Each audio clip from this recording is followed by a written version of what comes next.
अस्सलाम वालेकुम, doctor Hasan here from Twin City Pet Clinic. आज आप लोगों से एक कंट्रोवर्शियल टॉपिक पे डिस्कशन करने जा रहा हूँ। पिछले दिनों एक कंट्रोवर्सी क्रिएट हुई थी सोशल मीडिया पे। साथ ही साथ यूटीआई पे डिस्कशन करूँगा, यूरिनरी ट्रैक्ट इन्फेक्शन। बेसिकली ये कंट्रोवर्शियल टॉपिक एंड यूटीआई दोनों चीज़ें लिंक करती हैं, इसलिए एक ही वीडियो में कोशिश करूँगा इनको एक्सप्लेन करूँ। तो यूटीआई यूरिनरी ट्रैक्ट इन्फेक्शन जो है कॉमनली प्रेजेंट होता है male and female both cats में, और इसकी ज़्यादातर कॉम्प्लिकेशन जो मेल कैट्स में सामने आती हैं in the form of urine blockage.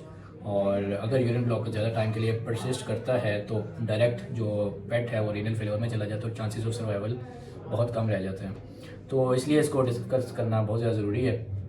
तो कंट्रोवर्सी क्या थी, पिछले दिनों हमारे एक वेट फ्रेंड हैं, उन्होंने अपने एक सोशल मीडिया अकाउंट पे एक वीडियो अपलोड किया जिसमें उन्होंने एक्सप्लेन किया कि जो ब्लैडर स्टोन्स होते हैं, यूरिनरी स्टोन्स होते हैं, उसमें उनकी प्रोडक्शन में जो पेट फूड होता है उसकी डायरेक्ट इन्वॉल्वमेंट नहीं होती। उसमें कुछ सेकेंडरी कंट्रीब्यूटिंग फैक्टर्स होते हैं जो कि उनकी स्टोन्स की प्रोडक्शन में जो है वो एक्टिवली इन्वॉल्व होते हैं। पेट फूड का इतना ज़्यादा रोल नहीं होता। तो अपना पॉइंट ऑफ व्यू इस पर दूंगा और बताऊंगा कि जो डॉक्टर साहब ने जो बात की है वो 100% करेक्ट है। और खैर, जब उन्होंने ये वीडियो अपलोड किया तो उसके बाद सोशल मीडिया पे बहुत ज़्यादा क्रिटिसिज्म भी फेस करना पड़ा। अनफॉर्चुनेटली क्रिटिसिज्म करने वाले ऐसे लोग थे जो नॉन टेक्निकल थे, किसी फूड कंपनी के साथ लिंक थे या किसी फूड जो पेट फूड है उसके डिस्ट्रीब्यूशन के साथ लिंक थे, तो उन्होंने इस चीज़ को बड़ा क्रिटिसाइज़ किया।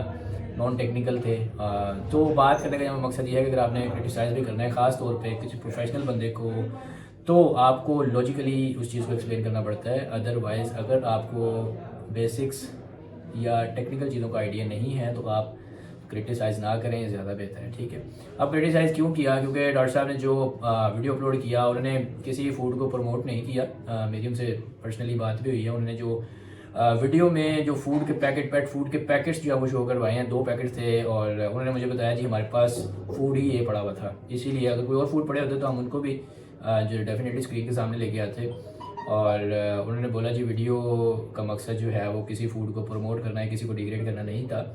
तो खैर वो उन्होंने अपलोड किया, और फूड कौन से थे, वो फ्लफ़ी था और एक शायद टॉप लाइन था। तो फ्लफ़ी, जब भी फ्लफ़ी का नाम आता है तो चाहे वो वेट्स हों या पेट ओनर्स हों तो जहन में एक ही बात आती है, यूटीआई या यूरिन स्टोन या यूरिन ब्लॉकेज। ठीक है, तो मैं यहाँ पे एक्सप्लेन ये करूँगा कि जो पेट फूड है उसकी इन्वॉल्वमेंट है यूटीआई की प्रोग्रेशन में या कॉम्प्लिकेशन में या नहीं है, अगर है तो कितने % है, और डॉक्टर साहब का पॉइंट किस तरह से ठीक है। तो यूटीआई को मैं आपको बेसिकली बताऊं कि यूटीआई का रूट कॉज क्या होता है। यूटीआई बेसिकली कुछ बैक्टीरिया होते हैं, और ये जो मैं बातें कर रहा हूँ ये मैं अपने पिछले 7 साल का एक्सपीरियंस जो है उनकी बेस पे बात कर रहा हूँ कि जितने भी मेरे पास यूटीआई के केसेस आए उनमें जो मैंने डेफिनेटिव डायग्नोसिस के लिए जो टेस्ट कंडक्ट करवाए उनका जो डाटा आया उसकी बेस पे बात कर रहा हूँ। तो 2 ऐसे बैक्टीरिया सामने आए थे during culture sensitivity test.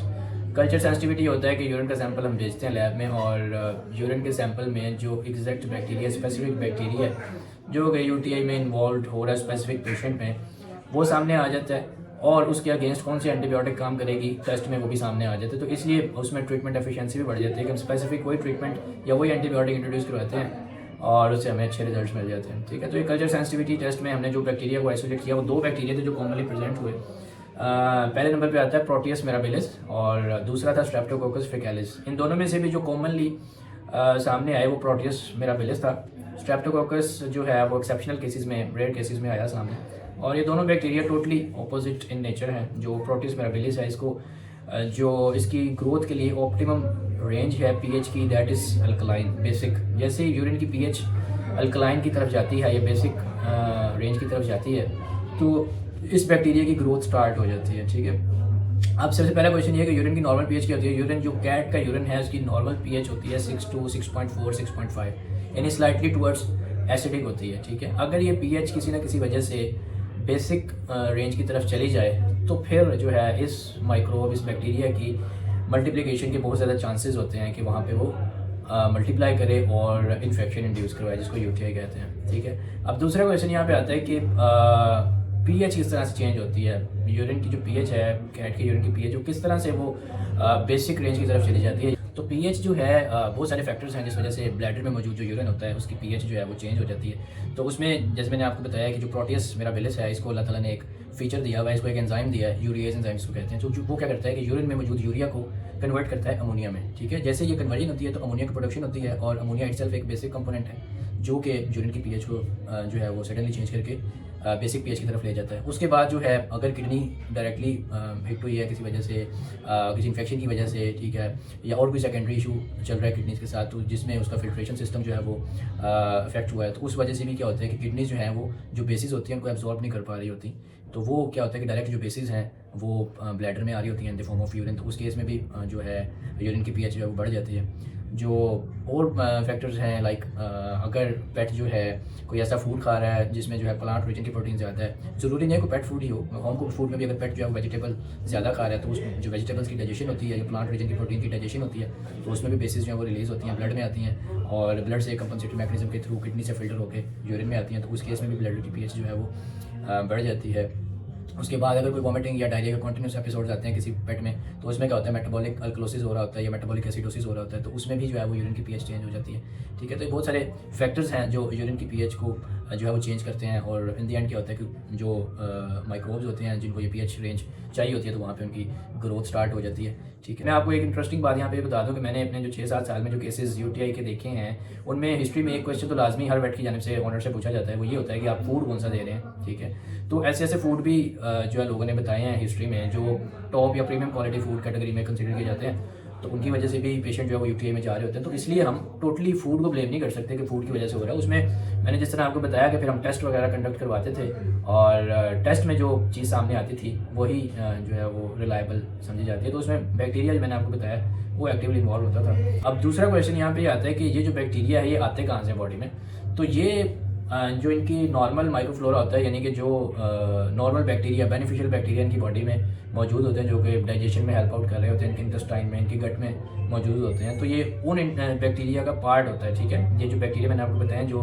UTI में इन्वॉल्व हो रहे होते हैं ये उन बैक्टीरिया का पार्ट होता है जो बेनिफिशियल बैक्टीरिया हैं और नॉर्मली ये गट में अपना काम कर रहे होते हैं, डाइजेशन में हेल्प आउट कर रहे होते हैं। ठीक है, तो जैसे ही ये गट से किसी ना किसी तरह ट्रैवल करके ब्लैडर तक जाते हैं और इनको ऑप्टिमम अपने पीएच की रेंज मिलती है मल्टीप्लाई करने के लिए, तो ये वहाँ पे इनकी ग्रोथ स्टार्ट हो जाती है, मल्टीप्लाई करते हैं, वहाँ पे इन्फेक्शन जो है वो इंड्यूस करवा देते हैं। ठीक है, तो ये बॉडी के ही पार्ट होते हैं जो वहाँ पे जाके इन्फेक्शन इंड्यूस करवाते हैं। अच्छा, अब यहाँ पे एक सबसे बड़ा क्वेश्चन ये भी बनता है कि यूटीआई की प्रोग्रेशन तो हो रही है, ब्लैडर में यूरिन में यूटीआई चल रहा है, लेकिन उस यूटीआई के नतीजे में स्टोन्स या क्रिस्टल्स वो किस तरह से बन जाते हैं, तो इसके पीछे भी एक साइंटिफिक रीज़न है वो मैं आपको बता देता हूँ कि जो स्टोन्स बनते हैं यूटीआई के नतीजे में उनकी कंपोजिशन वो क्या होती है, that is magnesium ammonium phosphate. ये 3 कंपोनेंट्स जब एक बॉन्ड की फॉर्म इख्तियार करते हैं तो रिएक्शन के नतीजे में, और इन तीनों का रिएक्शन होता है बेसिक पीएच पे, जब इनको बेसिक पीएच मिलती है तो ये तीनों कंपोनेंट्स जो है वो मिलते हैं, रिएक्शन होता है, इनका बॉन्ड बनता है और ये क्रिस्टल की फॉर्म ले लेते हैं, जिनको हम जो है ब्रॉडर टर्मिनोलॉजी में हम इसको जो है वो स्ट्रोवाइड्स कहते हैं। ठीक है,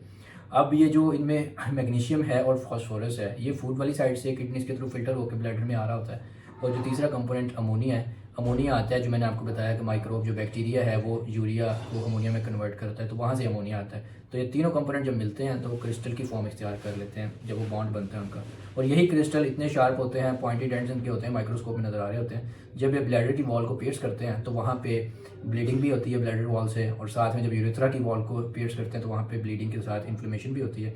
इसीलिए जब यूटीआई प्रोग्रेस कर रहा होता है तो हमें हिमाचूरिया नज़र आ रहा होता है, यानी कि जो ब्लड आ रहा होता है यूरिन के साथ, जिसको हम हिमाचूरिया कहते हैं। तो हिमाचूरिया के एपिसोड भी इसी वजह से आ रहे होते हैं क्योंकि क्रिस्टल्स जो है वो अंदर ब्लैडर वॉल को, यूरिथ्रल वॉल को डैमेज कर रहे होते हैं। ठीक है, और इसी डैमेज के नतीजे में जो है वो यूरिथ्रा में इन्फ्लेमेशन होती है, इन्फ्लेमेशन के बाद जो है ये क्रिस्टल्स वहाँ पे लॉज भी करते हैं, तो वहाँ पे कंप्लीट जो है यूरिन जो है वो ब्लॉक हो जाता है। इसीलिए ये यूटीआई जो है वो कॉम्प्लिकेट करता है। अगर किसी भी फूड में फॉस्फोरस कंटेंट जो है वो हाई है, फॉर एग्जांपल अगर आप पेट फूड देते हैं उसमें जो डिजायर्ड रेंज है, जो नॉर्मल रेंज है फॉस्फोरस की, दैट इज़ अराउंड 0.7 to 0.9%। ठीक है, इससे ज़्यादा फॉस्फोरस किसी भी पेट फूड में नहीं होना चाहिए। अगर वो होगा तो वो किडनीज को भी बर्डनाइज करेगा और एट दी एंड जो है वो यूटीआई की प्रोग्रेशन में अपना रोल प्ले करता है। फूड को ब्लेम करना जो है सिर्फ पेट फूड को, that is not a good thing. आपको जो है वो जो थॉरली उसको एग्जामिन करना पड़ता है, कोई भी केस आपके पास आता है देन आपको स्टेटमेंट देनी पड़ती है कि ये फूड की वजह से प्रॉब्लम आ रहा है या जो है ये कोई और सेकेंडरी इशू है। तो इस तरह चीज़ों को एक्सप्लेन किया जाता है। आपने अगर क्रिटिसाइज़ करना है किसी चीज़ को तो आप टेक्निकली बात करें। अगर आप किसी फूड को भी क्रिटिसाइज़ करना चाह रहे हैं तो आप उसकी कंपोजिशन की बेस पे बात कर सकते हैं जी, ये इस फूड में ये जो कंटेंट है या ये एलिमेंट जो है वो हाई जा रहा है जिस वजह से इसमें ये प्रॉब्लम आ रहा है। ठीक है, अब बहुत सारे फूड ऐसे हैं जो क्लाइंट दे रहे होते हैं। जिस तरह मैं फ्लफ़ी की बात करूँ, हमारे पास कई ऐसे क्लाइंट्स आ रहे हैं जिन्होंने जो 4-5 साल से फ्लफ़ी दे रहे हैं, ठीक है, और उनके पेट को अभी तक कोई प्रॉब्लम भी नहीं हुआ, ठीक है। तो उसमें रीज़न्स होती हैं, ठीक है।